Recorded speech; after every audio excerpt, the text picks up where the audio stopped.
sa Pilipinas. NBC Manila Broadcasting Company. DZRH, member, kapisanan ng mga broadcaster ng Pilipinas. Bakit atrasado tong orasan natin, ha? Ba't tumitirik yan? Late masyado, ha? Oras sa Father Saldi Fabaer, ganap ng alas 4:10. Uy! Nakapag-break ka na ba? Nakapag-relax ka na ba? Saan ka man nagtatrabaho, mapa-opisina man o work from home o mula mismo sa pwesto, sasabayan namin ang break time mo. Sasabayan namin ng mga balita at komentaryo, mga panayam ng mga taong viral ngayon. DZRH Break Time!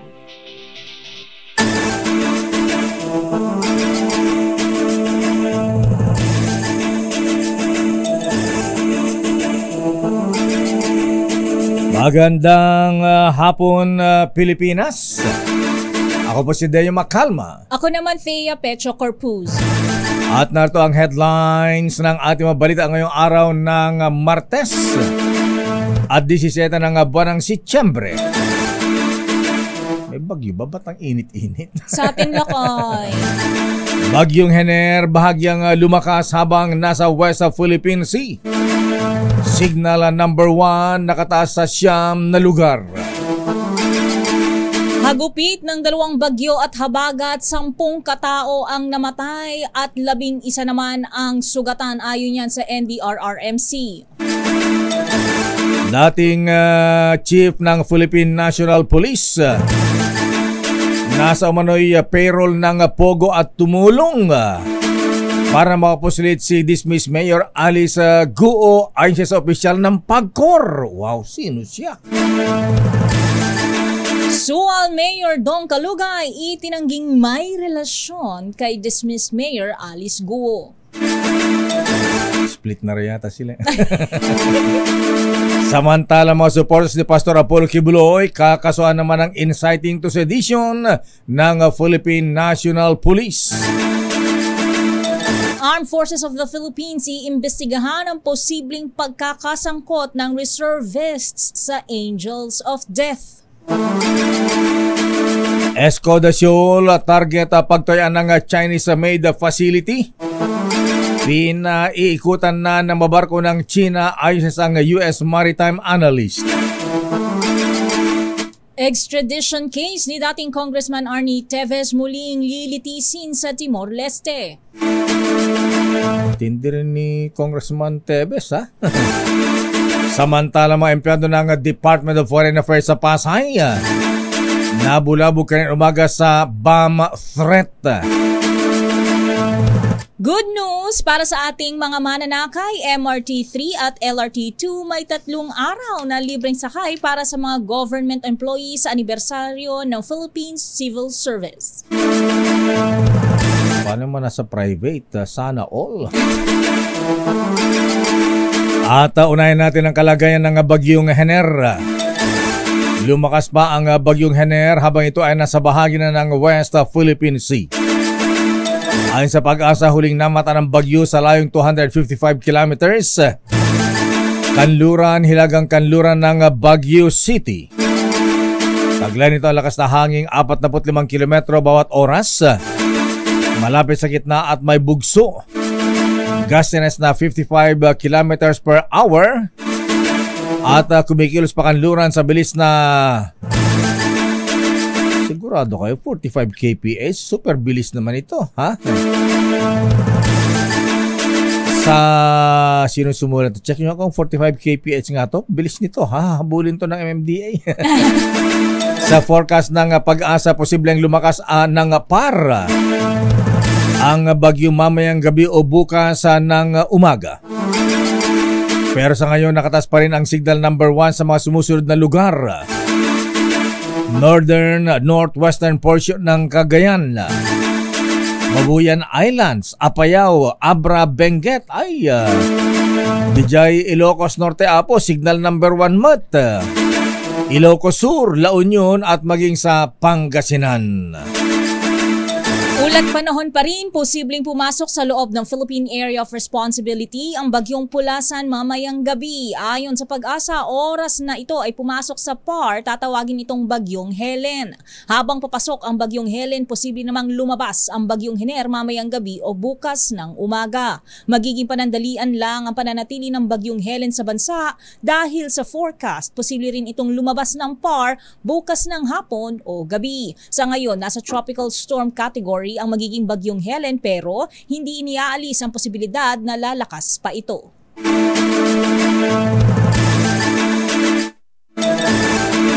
Samantala, umabot na ng 10 ang namatay sa pinagsamang epekto ng bagyong Hener, bagyong Freddy at hanging habagat. Ayon sa delayed na report ng NDRRMC, 4 ang namatay ay galing sa Region 6 at Bangsamoro, habang 2 sa Region 9. Nanatili naman ang 11 ang nasaktan at 2 pa rin ang nawawala. Epekto ng mga masamang kalagayan ng panahon. Samantala, umabot na rin sa 500,000 katao ang naapektuhan ng 3 weather disturbance. Nalubog sa baha ang ilang mga bayan sa Occidental Mindoro epekto ng habagat. Sa panayam ng DZRH, sinabi ni Governor Eduardo Gadiano na halos bubungan na lang ang kita sa bayan ng San Jose. Nasa 5 bayan umano ang tinamaan ng matinding pagbaha kung saan aabot na sa higit 6,000 individual o higit 1,500 pamilya na ang inilikas. Samantala, aabot na rin anya sa 77 milyong piso ang halaga ng pinsala sa agrikultura na karamihan ay palay na aanihin na sana. Narito si Governor Gadiano. Tapos sa study namin, yung mga ilog ay silted na talaga. Oo, talaga, ano. Sa agriculture namin, mga 2,000 plus hectares yung estimated ng aming Office of the Provincial Agriculturist. Mga 1,400 plus na mga farmers yan. More or less, mga 77 million na mahigit din ng kwan. Kaya nakasakay lang aming kwan. Kasi anihin na naku, yun ang malungkot, ano. Sayang, ano. Anihin na yung iba, tindig na, kumbaga mga araw na lang. Yung iba naman ay nakakalungkot naman yun. Ay dapa na, tapos lumubog sa tubig. Samantala, itinanggi ni Suala Pangasinan Mayor Liseldo Dong Kalugay na meron silang love affair. Ni-dismiss Bamban Tarlac Mayor Alice Guo. Sa umpisa ng pagdinig ng Senado, bungad na tanong kay Mayor Kalugay ang suot niyang t-shirt na may pangalan ni Alice Guo na ginagamitan niyang pantulog. Ipinakita pa ng mga senador ang isang victory caravan matapos sa eleksyon kung saan magkasama si Mayor Kalugay at dating Mayor Alice Guo sa mga parada. Maging ang litrato ng couple search ni Kalugay at Guo ay ipinakita ni Senator Jinggoy, pero itinatanggi pa rin ni Mayor Kalugay na meron silang relasyon ni Alice Guo. Narito si Mayor Dong Kalugay. And then ito pong caravan, bakit nga po siya ang pinili niyong imbitahin na sumali sa Victory Caravan? Katabi niyo, nasa lead vehicle siguro ito. Pinaunlakan din niya po yung invitation po namin, Mayor, dahil nung motorcade din po nila, in-invite po kami, pumunta rin po kami, Madam Chair. Iba yata yung clip natin, ba't hindi yung relasyon? Okay. Samantala, tumangging magsalita si Attorney Elmer Galicia ang nagnotaryo sa counter affidavit ni dismissed Mayor Alice Guo sa ikalawang Senate hearing ngayong araw hinggil sa pagtakas sa bansa ni dismissed Mayor Alice Guo. Ito ay matapos matukoy sa pagdinig na pinirmahan ng dating alkalde ang kanyang counter affidavit bago ito tumakas palabas ng bansa noong unang linggo ng buwan ng Hulyo. Taliwas ito sa mga naunang mga pahayag ni Galicia na nakita at nakakausap niya umano si Guo na magpanotaryo ito sa kanya noong Agosto 14. Magugunitang noong nakalipas na Senate hearing ay binawi ni Galicia ang naturang pahayag at sinabing hindi na umano siya sigurado kung ang kontrobersyal na dating alkalde ang sinerbisyohan niya o kahawig lang nito. Sa pagdinig ngayong araw kung saan hiningan siya ng komento ng mga senador, ang sagot ni Galicia ay biktima umano siya at sabay invoke ng kanyang right against self-incrimination. Narito ang pahayag o sagutan nila Attorney Galicia at ng mga senador. Kayo yung nadidiin dito more than anyone. And in the affidavit that we got here, kayo yung nakapirma at nakalagay po doon, and I will pound it again, subscribe and sworn before me. Siguro marapat lamang, Attorney Galicia, na marinig po namin kayo sa pagkakataong ito.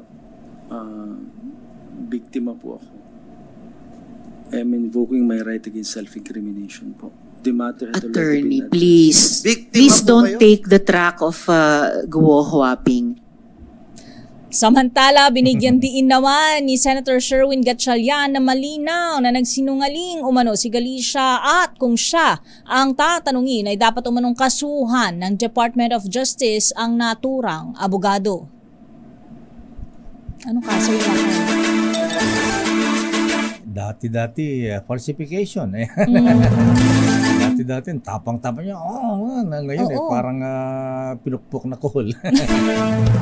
Samantala, ikinuwento naman dalawang sekretary ni Alice Guo kung paano napirmahan ang kanyang counter affidavit noong August 14 kahit siya ay wala na sa Pilipinas.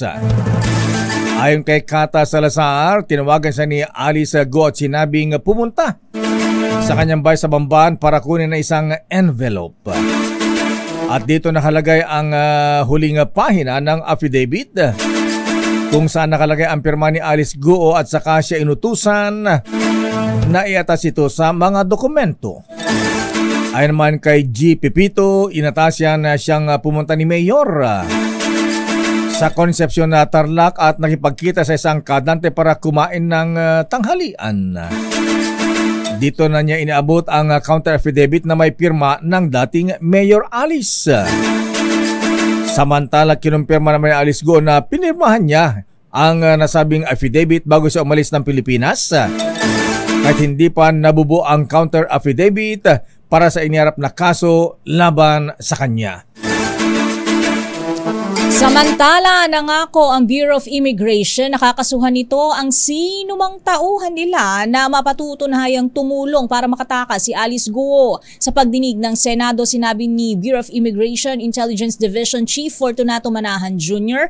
na hindi pa nila natutukoy kung may immigration personnel bang sangkot dito. Nagpapatuloy pa niya ang isinasagawa nilang internal investigation at nangako makapagsusumiti sila ng report sa mga susunod na araw. Matatanda ang iginiit ng immigration na hindi dumaan sa kanilang proseso ang magkakapatid na Guo para makalabas ng Pilipinas noong noong buwan ng Hulyo.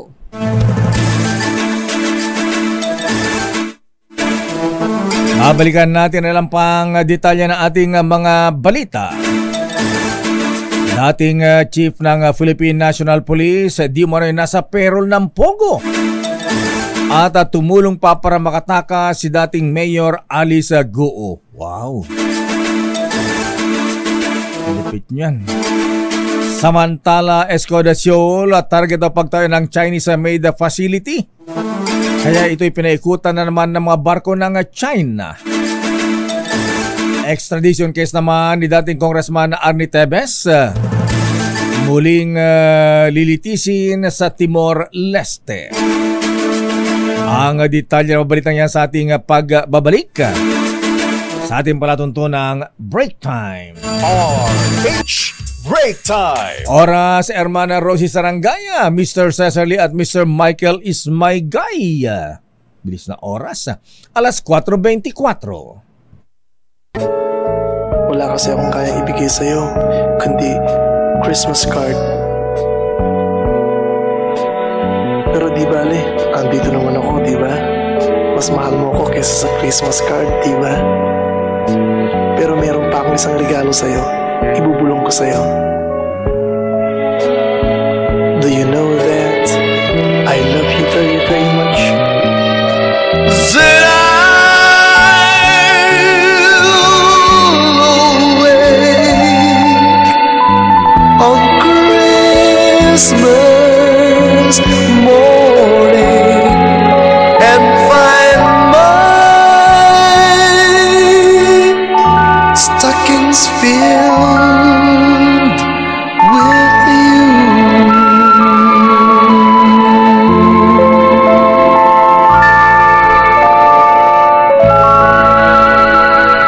Merry Christmas, Ninang Ateya. Ang bilis lakay. 99 days na lang. Wow, bilis ng panahon.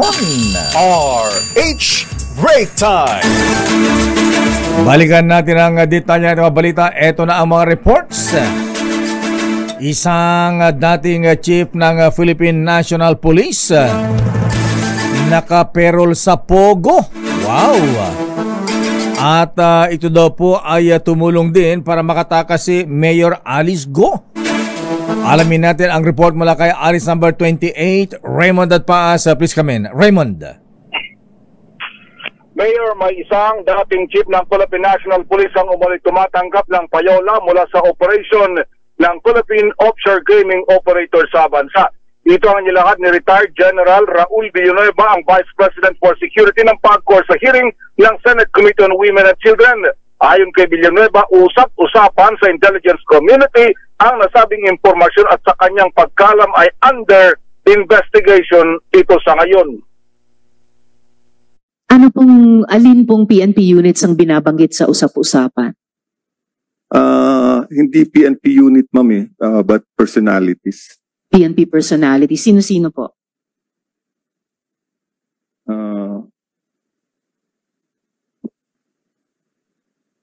I think it was mentioned the former chief PNP. Which one? I don't know, ma'am, but former chief PNP daw. Wow. Nagpunta man ito sa National Intelligence Coordinating Agency, UNICA, at wala din silang impormasyon ng dito. Sabi ni Villanueva, wala din daw linaw kung ang sinasabing dating chief PNP ay tumulong para sa pagtakas ni na Alice Go. Ikinagulat ni Senador Risa Ontiveros ang mga inilahat na impormasyon ni General Villanueva dahil noong una ay may impormasyon na gumastos umano sina Mayor Go ng 200 million pesos para makatakas at kasama sa nasuhulan na isang mataas na opisyal ng Bureau of Immigration. Narito ang bahagi ng pagtatanong ni Senador Ontiveros kay General Villanueva. A former chief PNP ay on the take kay Guo Huaping. Tama po? Yes, ma'am, yan. Pero hindi ko din ma-ascertain yan, ma'am, kung kanino galing yung report, ma'am. It's just parang rumors lang within the intelligence community. I think they are validating it right now. I even went to NICA last week, but there's no information about it, ma'am. Salamat, General. That's all well noted. Pero dun sa usap-usapan na vine-verify pa ng buong Intel community, kasama din ba sa usap-usapan na itong alleged former chief PNP ay tinulungan ng kahit sino sa mga kasalukuyang government officials natin sa usapin ng pagtakas ni Guo Huaping? Wala naman, ma'am. Ang parang usapan dun, ma'am, parang nasa payroll, yung monthly payroll. Bahagi ng pagtatanong kanina ni Senador Risa Ontiveros kay General Raul Villanueva ng PAGCOR. Ito siya, Raymond. Raymond at Mayor. Anong kung pinangalanan yung dating PNP chief, yung opisyal naman ng Bureau of Immigration at tumulong din kay Alice Go, ano ang posisyon? Ang binabanggit ni Senator Risa, mataas na rangko. Pero walang binanggit kung sinong anong level, Mayor. Dahil ang sabi naman daw ng mga taga-BI, under investigation din daw yung nasabing impormasyon. Ayan, abaya, ang tagal na yan. Ba't na mahina yata ang ating Intel community, ha? Hindi pa matukoy o medyo takot silang banggitin ang pangalan? Ayun lang. Kaya nga, paulit-ulit yung pagsabi nga ni Senator Risa kanina ay dismayado siya sa BI, dismayado siya sa NBI, pati sa PNP dahil kumbaga iisa yung tono na puro under investigation ang tagal ng pinag-uusapan. Buti, pa. Raymond. Nakinulang pag-usapan ito pero up to now, para bang pagpakikinggan mo, Mayor, para bang short of saying yung nabanggit mo na parang ayaw magalaw kung sino man yung mga persons involved. Kaya hindi sila kumikilos itong mga tauhan ng o yung mga intelligence agencies ng ating pamahalaan. Mabuti hindi nabanggit kung magkano ang intelligence fund ng mga ahensyang ito. Hindi pa naman napabanggit. Hindi magagalaw. Pag deliberation naman sa budget ay tiyak mababanggit yan dahil mukhang yun na nga, sinabi niya talagang lalo na sabi nga niya sa PNP na kanta nga niya, sabi niya yung pamilya ko ay o ako mismo, sabi niya kasi di ba si Senator Risa ay yung namayapa niyang asawa ay dating police officer. Kaya sabi niya gusto ko sana na yung iangat yung kanilang trabaho. Pero hanggang ngayon wala pa din daw nangyayari. Ayan. So anong pinagtapusan kung hindi mabanggit itong mga dati opisyal paano sila ipapatawag? Correct. Ayun na nga, yun na yung binabanggit at mukhang kaya nga kanina naghuhumiyaw na naman si General Bato, Senator Bato pala. Dahil dati siyang chief PNP, sabi niya, baka ako yung sinasabi niyo. Sabi niya, kaya dapat pangalanan, ganun. Oo. Baka mahirap na, sabi niya. Hindi naman, sabi ni General Villanueva, hindi ko narinig, hindi naman ikaw yung narinig mo pangalan. O wala naman pangalan na narinig. Pangalawa, sabi ni Mayor Alice, hindi naman pa daw sila nagkakaharap personal maliban sa hearing sa Senado, sabi nila kay Senator Bato de la Rosa bilang dating Chief PNP, ngayon ay Senador. Ayan. So may pangalan na lumilitaw. Kaya lang ayaw banggitin. Ayaw banggitin at ayaw pang kumpirmahin. Kasi Mayor, hindi naman kadamihan ang former Chief PNP. Kaya nga. Hindi. Kung sinabi sanang pulis, talagang sandaang libong pulis yun. Chief PNP, hindi naman. At saka yung panahon ng Pogo, di ba, madali namang magbilang kung kailan nagsimula yung Pogo at sino, yung mga Chief PNP ng mga pangkunan hanggang ngayon na uminit ng gusto itong usapin ng Pogo. At saka magkano? 200 million kamo yung ginastos ni Alice Guo para sila ay makatakas? Iyon ay sa part daw ng PI pero sinasabi ni Senator Risa na wala din malinaw na pinangyarihan ng investigation bagamat intelligence information din ito na nakarating sa kanya. Okay. So ano oras na tapos ang hearing kanina at kailan uli ito ipagpapatuloy? Natapos kanina almost 3 na dahil nga gagamitin yung session hall. Nagmadali silang tapusin dahil para linisin at kaya medyo na-delay yung pagsisimula ng session ng 3:30. Ngayon Mayor wala pang schedule kaya mukhang pababalikin ulit si Mayor Alice, si Mayor Dong, Kalugay at yung iba pang mga resource persons na dapat mapakinggan hinggil dito sa uminit na usapin ito dahil paulit-ulit yung mga tanong ni Senator Chingo Estrada kay Mayor Alice pero talagang iisa ang sagot, Mayor, I invoke my right.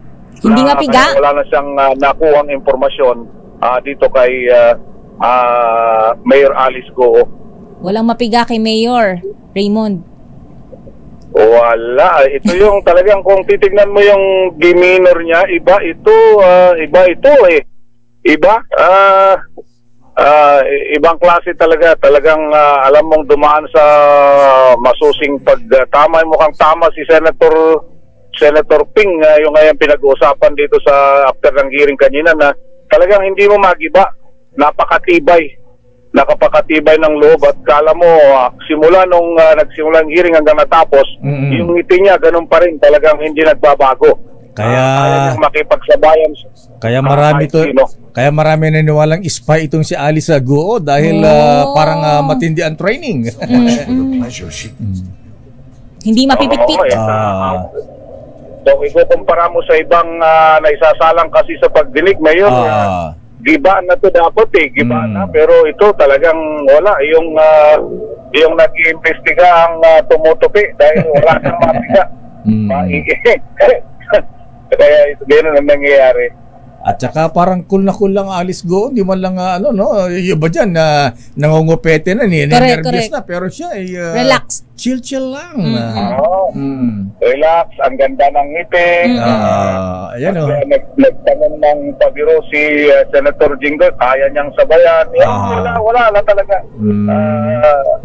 Kaya niyang dalhin ang sarili niya. Mas ninervous pa si Mayor Dong Kalugay.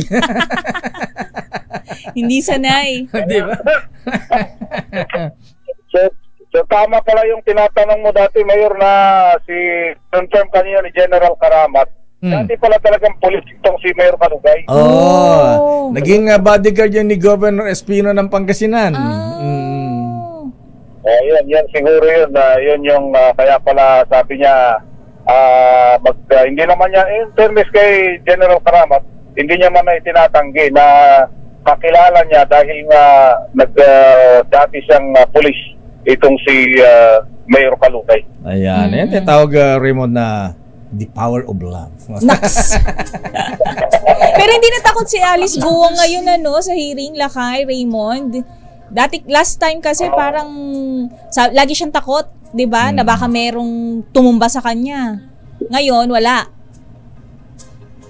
Ay, wala. Mukhang relax naman. Relax na siya. Makikita mo na Teka muna. Siya sa, siguro, under feeling safe. Na maganda. Di ba sila eye to eye kanina? Ayan, eyeball to. Wala bang beso-beso itong si Mayor Alice Guo at saka si Mayor Kalugay? Wala bang pagkakataon na? Yung iba nga, gusto nila magtabi sana. Kaya lang, hindi naman sila pinagtabi magkanayo. Wala namang pagkakataon. Pero sa pwesto kasi ng upuan nila, pwede naman silang magkatinginan. Itong dalawa, Mayor, lalong-lalo na. Pero makita mo talaga na yung mas relax si Mayor Alice, si Mayor Dong ang talagang nangangapa sa isa sa niya. Dahil lalong-lalo na puro malarawan yung ipinakikita sa kanya ni Senador Jingo Estrada. Ito kanina salbay mga cameraman habang tinatanong si Mayor Kalugay fino-focus si Alice Guo ano lang medyo tantalizing eyes. Pangiti lang, chill lang. Ayan, anyway. Abangan natin ang susunod na kabanata, Raymond. Thank you. Wala. Mayor at Ms. Taya, wala pang schedule kung kailan ito yung susunod na pagdinig, at yun ang ating alamin sa Senate Committee on Women and Children ni Senador Risa Hontiveros. Ito si RH28 Raymond Advance para sa DZRH, una sa Pilipinas, una sa Pilipino.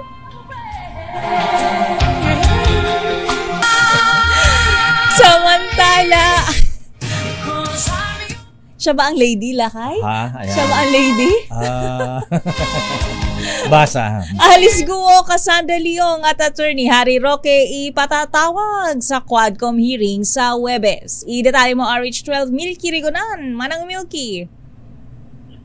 Teya at Lakay sa sentro sa operasyon ng illegal Pogo Hubs. Ang aming Quad Committee ng Kamara Araw Huwebes. Ayon sa Representative Robert A. Barbers, tagapamuno ng Quadcom. Imbitahan ng komite sina Alice Guo, Cassandra Leong at dating presidential spokesman Atty. Harry Roque. Sabi ni Barber, sumulat na ang Quadcom sa RTC Branch 282 ng Valenzuela City na merong jurisdiksyon sa kaso ni Guo o Guo Huaping para payagan na makadalo sa hearing sa Huwebes. Si Ong naman ay nasa custody ng Kamara at kasalukuyan nakadetain sa detention facility ng Kamara. Nananatili mang pinaghahanap ng mga otoridad itong si Roque matapos ipag-utos ng Quadcom ang pag-aresto dahil sa pagabigong isumite ang required documents para patunayan na wala siyang kaugnayan sa operasyon ng mga illegal Pogo Hubs. Request na rin ng Quadcom sa Bureau of Immigration na maglabas ng hold departure order laban kay Roque dahil tinuturing na siyang fugitive o pinaghaharap ng batas. Samantala, nilinaw ni Congressman Barbers na nanatili ang kanilang imbitasyon kay dating Pangulong Rodrigo Duterte na humarap sa Quadcom hearing dahil sa pagkakasangkot hindi lamang lakay sa Pogo, kundi sa mga extrajudicial killing. Ako si Milky. So, Milky, mula para sa next hearing sa Davao na gagawin ang Quad Committee ng Quad? Wala namang ganong advisory lakay. Dito pa rin sa Kamara. Kala ko sa Davao na. Ang invited nila ay sina Alice Guo, Cassandra Leong at itong si Attorney Harry Roque. Ang hamon nga lakay at santeya ni Congressman Robert Ace Barbers. Kaya Attorney Roque ay magpakalalaki at humarap sa hearing sa Huwebes. Ang balusin kita ng bag dyan. Well noted. Pwede ba yung lakay na isagot mo ng Wilkie? Well noted. Kayo ha, kung mag-insinuate kayo ha, ayan. Kasi abangan natin Milky. So, nasa na si Atty. Harry Roque? Sisipot na rin ba sa hearing? Wala pa nga lakay, pinaghahanap. Diba? Kaya ang sabi niya ni Congressman Robert Ace Barbers, magpakalalaki siya, humarap sa hearing sa Huwebes. At isa siya sa mga imbitado sa pagdinig ng Quadcom. Okay, abangan natin. Maraming salamat, Manang Milky. Ako si Neil Gregorio, nagulat para sa DCRH, una sa Pilipinas, una sa Pilipino. Maraming salamat, Manang Milky Rigunan, ha? Abay, maraming humahanga dito kay Senator Risa Ontiveros, ha? Bakit lakay? Abay, ang dami niyang nahukang mga informasyon. Ayan, walang intelligence fund si Senator Risa Ontiveros, pero intelligent. Ayan. Oo nga, natanong ko pala, may intelligence fund ba siya? At marami siyang intelligence information. Wala pala siyang intelligence fund lakay. Standby, Edniel Parosa, standby, Let Narciso. Ala, bako nan sa mapaaralan sa buong Pilipinas. Kasado na sa Oktubre. Abay, aprobado ito ng Pangulong Marcos Sumislet, ha? Abay, check mabuti yan, Secretary Herbosa. Baka mamaya, aladeng baksyan na naman yan.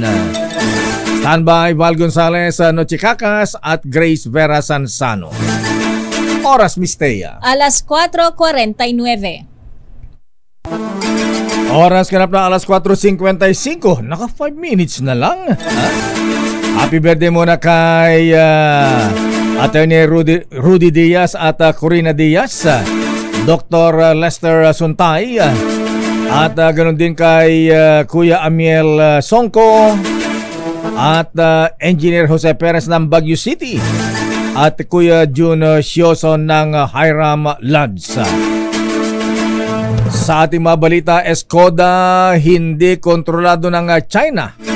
Pagbabantay sa West Philippine Sea, patitindihin sa tulong ng mga kaalyadong bansa.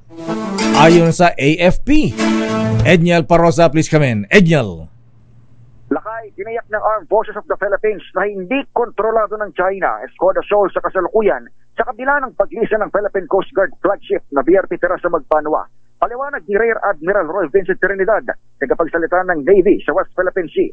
Patuloy ang pinaigting na monitoring ng hukbo sa tulong ng mga kaalyadong bansa, kabilang umano sa mga kapabilidad na dinidevelop pa ng AFP para bantayan ang karagatan, partikular ng Escoda Shoal o kasama ang Escoda Shoal ay ang sea-based, air-based at space-based na mga information sharing mechanism sa mga kaibigan para tutukan na exclusive economic zone. Ginawa ng opisyal ang paniguro matapos magpahayag ng kumpiyansa ang National Maritime Council na may presensya pa rin ng Pilipinas sa Escoda Shoal. Pakinggan natin si Admiral Trinidad. The Armed Forces coordinates with its allies and its partners when it comes to information sharing. This allows us to cover the vast expanse of the West Philippine Sea. Sinabi pa ng opisyal sa Campo Aguinaldo na handa rin ng AFP sakaling magdesisyon ng policy leaders na tanggapin na ang alok ng Amerika na tumulong sa resupply mission. Samantala, wala namang naobserbahan ng Navy na karagdagang reklamasyon sa Escoda Shoal mula ng tambayan ito ng PCG vessel noong buwan ng Abril. Ito si Edniel Parrosa, nag-uulat para sa DZRH. Una sa Pilipinas, una sa Pilipino. Maraming salamat, Edniel. Samantala, bakunahan sa mga paaralan sa buong bansa kasado sa Oktubre. I-detalye mo RH14, Left Narciso, Miss Left. Ms. Thea Lakay, ilulunsad ng Department of Health katuwang ang Department of Education at pribadong sektor ang bakuna eskwela sa Oktubre 7. Inanunsyo ito ni Health Secretary Ted Herbosa sa press briefing sa Malacanang matapos ang sectoral meeting na pinangunahan ni Pangulong Ferdinand Marcos Jr. kung saan pinag-usapan ang immunization program ng pamahalaan. Ayon kay Herbosa, sa ilalim ng programa ay magkakaroon ng libreng bakuna para sa grades 1 at 7. Bibigyan sila ng measles at rubella vaccine at tetanus and diphtheria, habang ang grade 4 na mga batang babae na may edad 9 na taong gulang ay mabibigyan ng human papillomavirus vaccine o yung anti-cervical cancer vaccine. Sabi ng kalihim, bagamat sa October 7 ang kick-off ng bakuna eskwela na gaganapin sa Dr. Alejandro Albert Elementary School, gaganapin ito sa buong bansa kung saan tuwing Biyernes sa buong buwan ng Oktubre ay pwedeng magpabakuna ang mga batang gustong magpabakuna sa lahat ng eskwelahan ng DepEd. Target ng DOH na makapagbakuna ng 2 milyong bata o 95% kada taon. Ito si Left Narciso para sa DZRH. Yes, so hindi naman compulsory ito kung ayaw naman magulang ng bata? Ay, oo, Lakay. Hindi ito mandatory. Ang sabi ni Secretary Herbosa ay hihingi ng parent consent. Ayan, bakuna ulit ito saan? Anong particular na sakit? Maraming bakuna ito, Lakay. Measles at rubella vaccine, tetanus and diphtheria, maging yung HPV. Ano, HPV. Hindi, iba-iba yung Lakay. Ano yung 5-in-1? O isang bakuna lang yan? O iba-ibang tusok?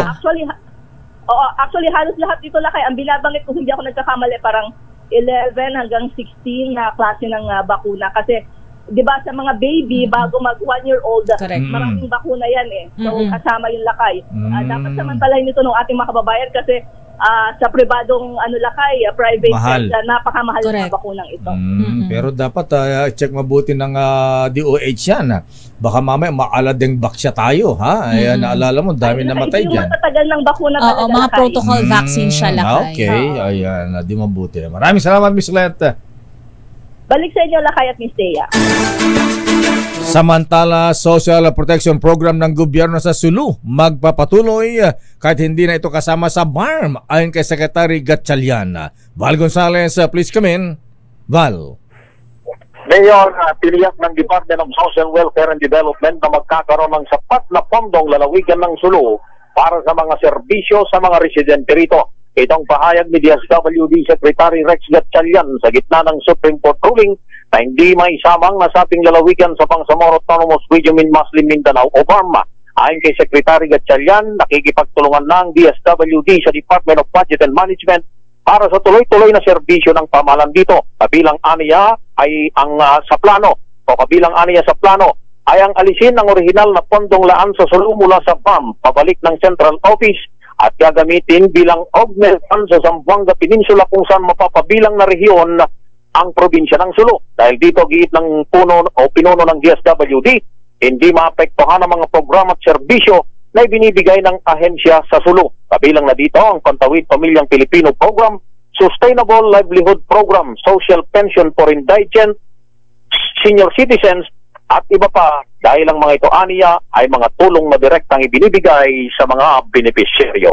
Ako si Val Gonzales, DZRH, una sa Pilipinas, una sa Pilipino. Maraming salamat, Val. Samantala, 2 high-value POGO workers arestado sa pagbebenta ng illegal drugs sa isang parking lot sa MOA Complex, Pasay City. I-detalye mo RH27 Noche Kakas Noche. Isa kaya at Lakay, nabingwit sa Patibong ang 2 dayuhang POGO workers sa parking lot ng isang residences sa Mall of Asia Complex sa lungsod ng Pasay. Inilala ang mga naaresto na sina Sieng Rong, isang Malaysian national, at Chen Shiwin, isang Chinese national na pawang mga POGO workers Ay sa report ng Southern Police District Drug Enforcement Unit, ang naturang mga dayuhan ay nasa high value individual na sapit sa pagbebenta ng illegal na droga sa kapwa foreigner. Umigit ang kumulang 100 grams ng ininalang shabu ang nakumpiska, naaabot naman sa 680,000 pesos. Sa ngayon, maharap ang mga suspect sa reklamong paglabag sa Republic Act 9165. RH27, Noche Kakas, DCRH. Una sa Pilipinas, una sa Pilipino. Maraming salamat, Noche Kakas. Ngayong wala ng POGO operations, drugs naman ang kanilang binebenta ngayon. Alang ito mga POGO workers, ano ha?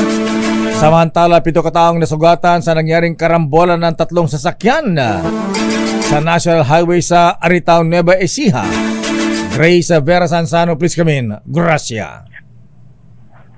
Lakay Deo, sugatan ang 7 katao matapos na magkarambola ang 3 mga sasakyan sa bahagi ng Purok 3 sa Barangay Kalitlitan, Aritaw, Nueva Vizcaya.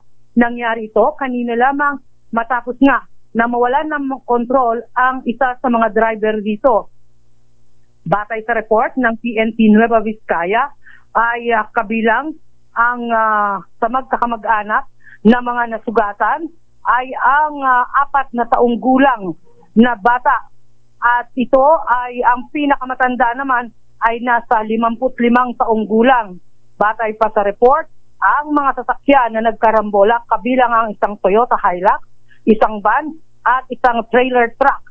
Tumalpok sa trailer truck ang van kung saan matindi ito at nawalan nga ng kontrol na siya namang tumalpok doon sa pickup. Sa ngayon, patuloy ang sinasagawang investigasyon ng PNP Nueva Vizcaya. Para sa DCRH, ito si RH25, Grace Vera Sansano. Una sa Pilipinas, una sa Pilipino. Samantala, iginiit ang Department of Justice na hindi binawi ng Korte ng Timor-Leste ang desisyon nito sa hiling ng Pilipinas na pabalikin sa bansa si expelled Congressman Arnulfo Teves Jr. Ayon sa DOJ, batay anya sa merito ang hatol ng hukuman para maipa-deport pabalik ng Pilipinas si Teves. Inihayag ng DOJ na pagmamaneobra lang ng legal team ni Teves ang pag-question sa procedure. Kumpiyansa rin ang DOJ na walang mababago sa kalalabasan kahit pa may bagong proseso ang korte, lalo na't ang legal na merito ng kaso ay mananatili. Sinabi naman ni Justice Secretary Boying Remulla, patuloy ang gagawin nilang hakbang para mapauwi si Teves sa bansa at mapanagot ito sa mga nagawa niyang kasalanan. Samantala, nakatakdang magharap ng kasong sedisyon ng PNP laban sa mga taga-suporta ni Pastor Apollo Kibuloy. Partikular nakakasuhan ng mga personalidad na nagrally sa KOJC compound sa Davao City habang nasa kasagsagan ng paghanap kay Kibuloy. Ayon kay Brigadier General Nicolas Torre, Chief ng Police Regional Office 11, na ipafile ang sedition case bukas o kaya sa susunod na araw. Samantala, papasok na rin ang militar sa investigasyon ng di umano'y private army ni Kibuloy.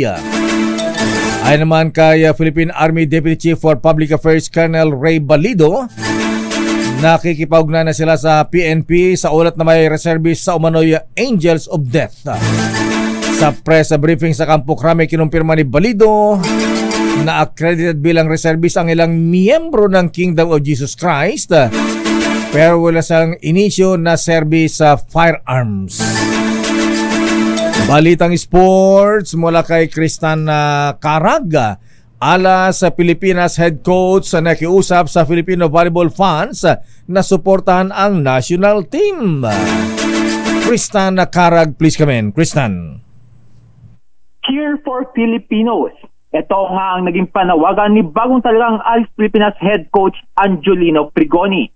Napansin kasi ng Italian coach sa nagdaang friendly games ng Alas Pilipinas laban sa mga Japanese team, mistulang mas suportado ng mga Pinoy ang mga Hapon. Pakinggan natin ang parte ng pahayag ni Frigoni. Like that the Filipinos start to be a little bit different. Cheers for Filipino, please. Because we play against the Japan, and they were more cheering for Japan than for Philippines. Please. You are Filipino. Cheers for Filipino. Kasalukuyang naghahanda ang Alas Pilipinas para sa 2025 PIV Men's Volleyball World Championship na magaganap dito sa Pilipinas. Sa pool stage ng torneo, makakarap ng mga Pinoy ang mga pambato ng Iran, Egypt at Tunisia. Ito si RH63 Kristan Karag, Leader Age, una sa Pilipinas, una sa Pilipino. The road is long. Maraming salamat, Kristan Karag.